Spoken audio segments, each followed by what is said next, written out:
திருத்தூதர் பணிகள் அதிகாரம் 25. அகிரிப்பா அரசனும் பெர்னிக்கியுவும் பெஸ்தை சந்திக்க செசரியா வந்தனர்.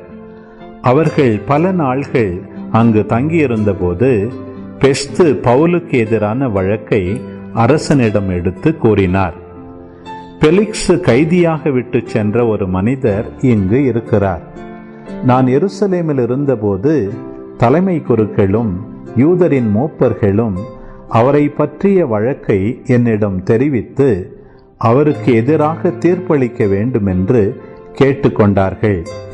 நான் அவர்களை பார்த்து, குற்றம் சாட்டப்பட்டவர் எவரும் குற்றம் சாட்டியவருக்கு முன் நின்று தம்மீது சுமத்தப்பட்ட குற்றத்தை பற்றி விளக்குவதற்கான வாய்ப்பை பெற வேண்டும். அதற்கு முன் அவருக்கு தீர்ப்பு அளிப்பது ரோமையரின் வழக்கம் அல்ல என்று கூறினேன். எனவே அவர்கள் இங்கே வந்தபோது சற்றும் காலம் தாழ்த்தாமல் மறுநாளிலேயே நான் நடுவர் இருக்கையில் அமர்ந்து அவரை என்னிடம் கூட்டிக் கொண்டு வருமாறு ஆணை பிறப்பித்தேன். குற்றம் சுமத்தியவர்கள் எழுந்து பேசிய போது நான் நினைத்திருந்த கொடிய குற்றம் எதுவும் அவர் மீது சுமத்தவில்லை. அவர்கள் அவருக்கு எதிராக சொன்னதெல்லாம் தங்கள் சமயத்தில் உள்ள சில கருத்து வேறுபாடுகளாகத்தான் இருந்தன.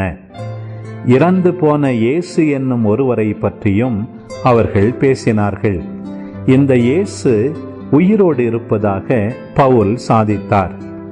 இக்கருத்து சிக்கல்களை பற்றி கேட்டதும் நான் குழம்பி போய், நீர் எருசலேமுக்கு வருகிறீரா? அங்கு இவை பற்றி விசாரிக்கப்பட விரும்புகிறீரா என கேட்டேன். பவுல் பேரரசரே விசாரித்து தீர்ப்பு அளிக்கும் வரை தம்மை காவலில் வைக்க வேண்டும் என்று கேட்டுக்கொண்டார். ஆதலால் இவரை சீசரிடம் அனுப்பும் வரை காவலில் வைக்குமாறு ஆணை பிறப்பித்தேன்.